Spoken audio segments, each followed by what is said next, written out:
Alright, hello guys.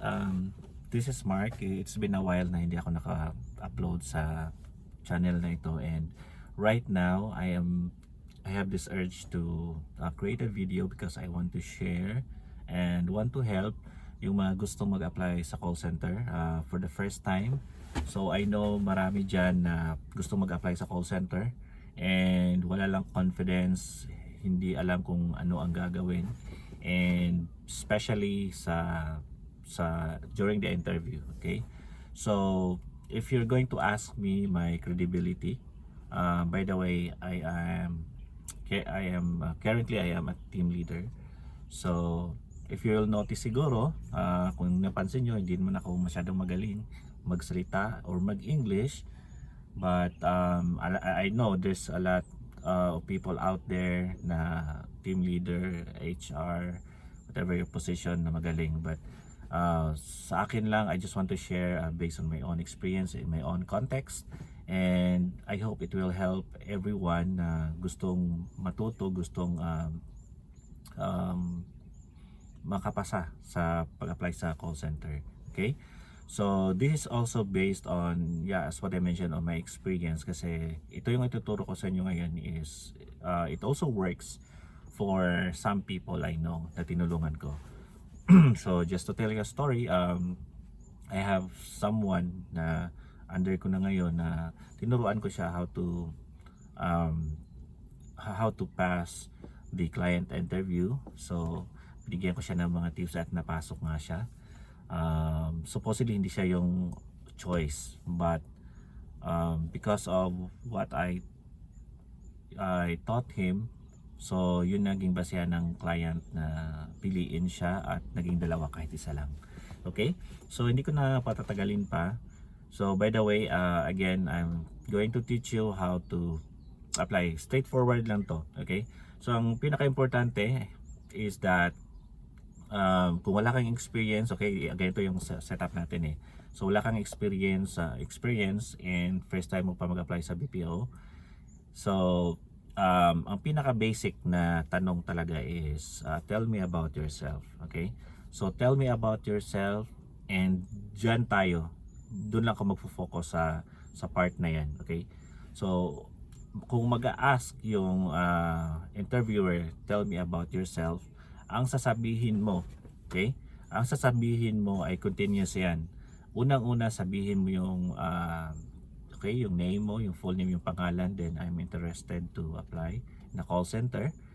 Then since wala kang experience, you'd start the statement after that, nasabihin mo na I don't have any experience yet with BPO or any call center. Then after that, i-share mo yung kung ano yung experience mo. Ito yung key points no sa pag-share mo sa experience mo, is that once you share yung mga experiences mo, i-highlight mo yung kung ano ang natutunan mo.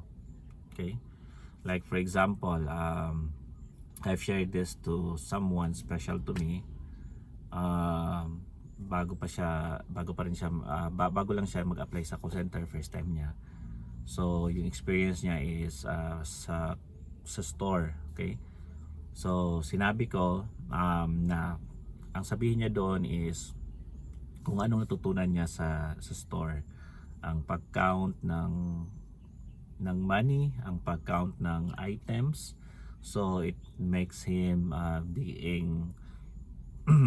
being keen sa details. Okay, so kung ano yung mga natutunan mo.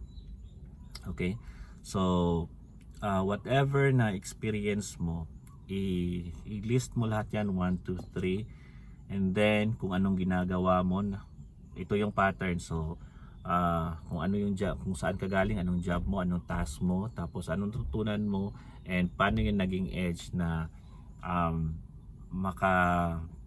isa kang qualified ka for the job. Like for example, yung sinabi ko na nagtrabaho siya dati sa isang call center, sa isang tindahan, and naging keen siya sa details.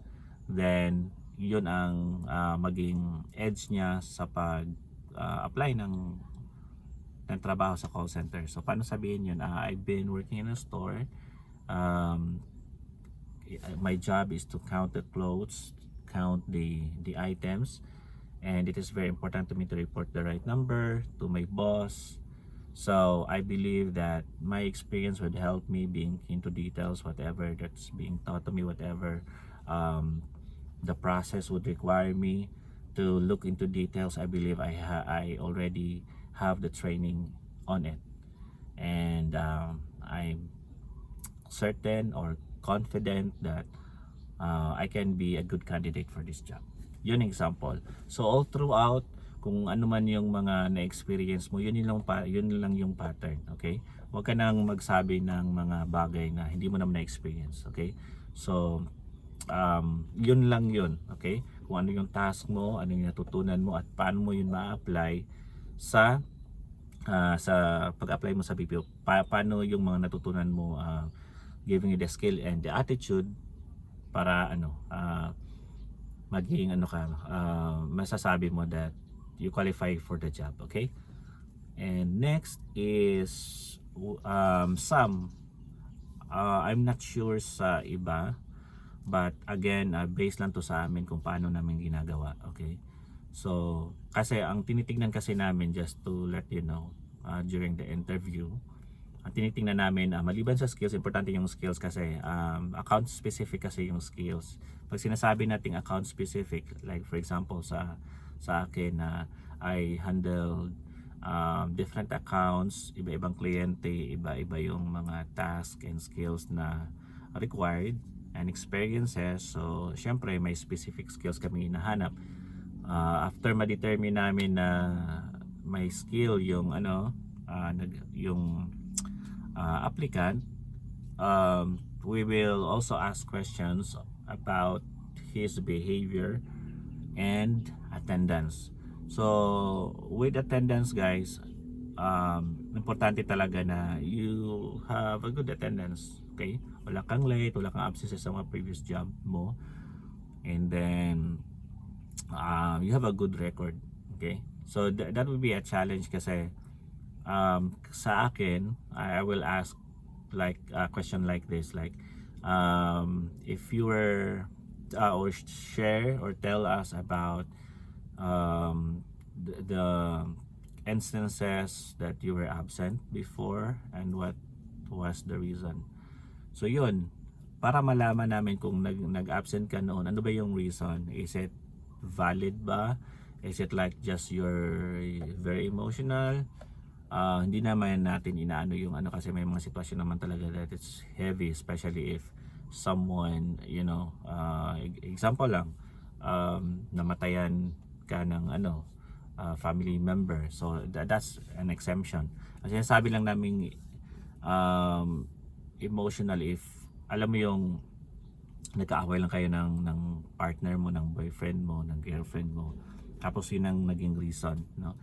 Kasi though it's valid to have these feelings, but being a mature person, we're expected to handle that type of situation in a mature way na hindi maapektuhan yung trabaho natin. So it is very important na pag tinatanong kayo at napansin nyo na it's related to attendance, that you will really answer the expected answer. Again, as what I've mentioned, maging challenge sa'yo if you were pala tinatawag namin sa pala absent, okay? So and another thing is your behavior, your character or attitude, okay? May mga iba't ibang situation na itatanong sa'yo that would help us to know kung anong klaseng tao ka, okay? If magaling ka ba makisama, your you're respectful to the boss, to the rules of the company, matulungin ka ba, okay? So there's a lot of questions right there. Alam ko may ibang video na makapagbigay niyan, but some of the examples there, if meron kang experience na nakaaway mo yung boss mo, yung team leader mo, yung supervisor mo, explain what happened and how did you handle that. Also if na-experience mo na ba may toxic ka na kasama sa trabaho, and how did you handle that? May problema ka ba na solve? So isa yan sa mga question na ano na i-ask to know your attitude, your character. And the key thing there pag itatanong yan is, ang pinaka-importante is that how you solve it, okay? That makikita na ikaw ay solution-oriented na tao. Makikita na ikaw ay focus pa rin sa goal, sa purpose of your job, okay? Kung why you were hired in the first place. So yun yung mga example, okay? So sa ngayon actually marami akong iniisip. This is my first time talking about this topic because I know somehow this will help other people out there, no? Mga gustong mag-work sa call center. So hindi ko maka-cover everything in this video, but if you have questions, specific questions, just type sa comment section and I will do my best to answer that. Hopefully na-deliver ko to ng maayos. Hindi ko na to ikakat ang mga videos na ito. And yeah, see you next time. I also ask you to support my channel. Kakabalik ko lang, please, kung bago ka, please subscribe, please like, please comment. Thank you so much for helping me grow this channel, also for helping everyone. Thank you so much. God bless everyone.